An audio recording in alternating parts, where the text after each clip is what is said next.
There are two new stories raising questions about how President Trump exercises his executive power. First, the Washington Post reports the White House secretly awarded a no-bid contract worth up to $500 million for the construction of the East Wing Ballroom. The paper obtained a copy of the agreement that shows the White House routed the contract through an office that is exempt from having to secure competitive bids and disclose any details to the American public. And then there's the potential 250 pardons for the nation's 250th anniversary celebration. 14 different people familiar with the matter tell The Atlantic that the White House is discussing making that announcement this 4th of July weekend. The group chat is still here. Max, I know we're criticizing many of the ways the president is marking our nation's 250th. But it is extraordinary. And this is an extraordinary country. You served in our military. You served in Congress. How are you feeling about our 250th?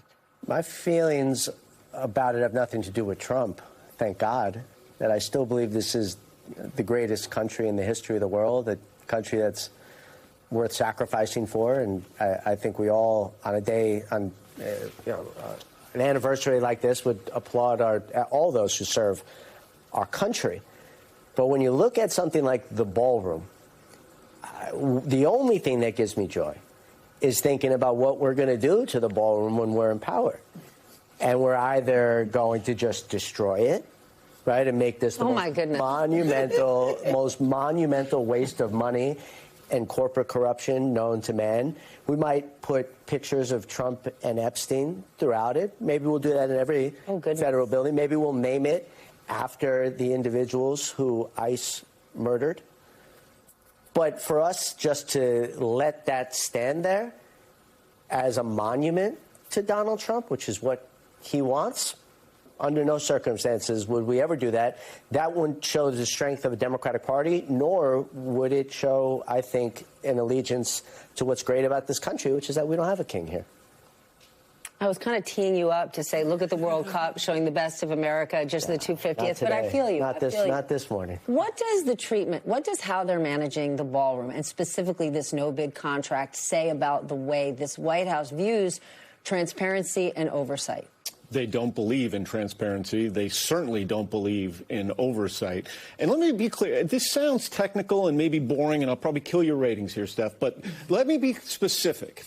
The Constitution, when it comes to spending our money, the taxpayers' money, is so specific that it's not just that Congress has the power of the purse. It's that spending bills, that appropriations bills must originate, Max knows this because he was there, in the House of Representatives. So this idea that the president can just come up with no-bid contracts and dispense with and build ballrooms that are they're going to be free until they're not, or all these expenditures. What it says is that they don't believe in the system that we have. And in terms of one thing that you said, the World Cup, I want to say that does make America great. Let's tie it to this week. Tonight, all of America is going to be cheering for Flo Balogun, one of the best players on the U.S. team, scored 2 goals in the first game. You know what he is? Accidentally Brooklyn-born birthright citizen, and that's why he's playing for us. You thought you were going to hurt our ratings. You do not know how nerdy this audience is. Weigh in, Molly. I think it's optimistic to think that they're going to build this East Wing. You know, this administration is marred by incompetence. So they're corrupt, but they're also very incompetent. I mean, look at the reflecting pool. Millions of dollars poured into what is basically an algae pool. Now it's fenced off.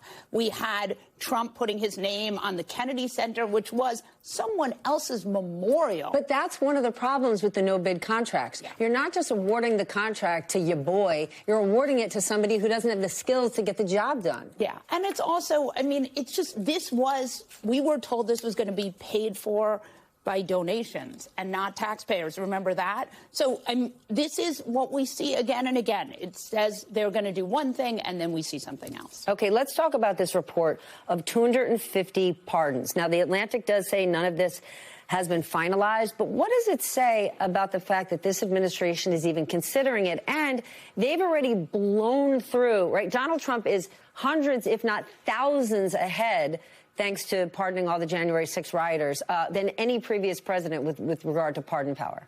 It's that this president relishes power, doesn't care about the rule of law, doesn't care, I think, about our long-term democracy.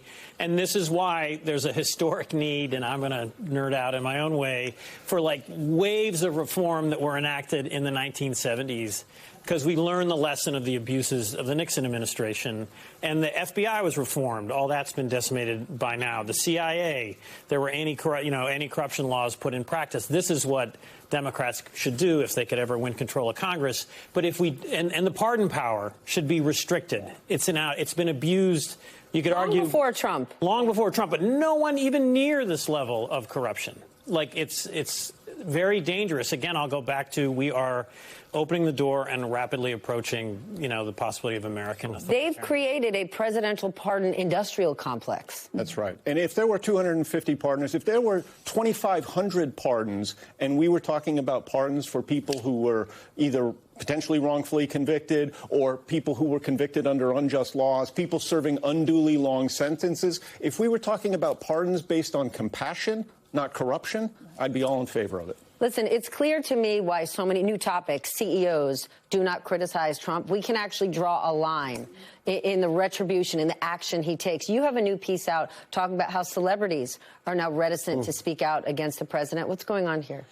It's funny because I talk about my grandfather, who was called Howard Fast, who wrote Spartacus and was blacklisted during the House on Un-American Activities. And basically, we had all of these artists and writers and celebrities come out and take a stand against this government witch hunt. And a lot of them went to jail. And what we've seen here is a lot of celebrities are scared of what could happen to them if they couldn't get roles. I mean, a great example is Richard Gere basically gave up his career to speak up against the Chinese Communist Party, right, and to speak up for the Dalai Lama. And we have seen brave people, but not to the extent which we probably should. And we need celebrities, and this is going to sound really stupid, but we actually need them because there aren't the same, their voices come to the top of the algorithm in a way that others don't. And we need them to break through to the American people to see they're being supported.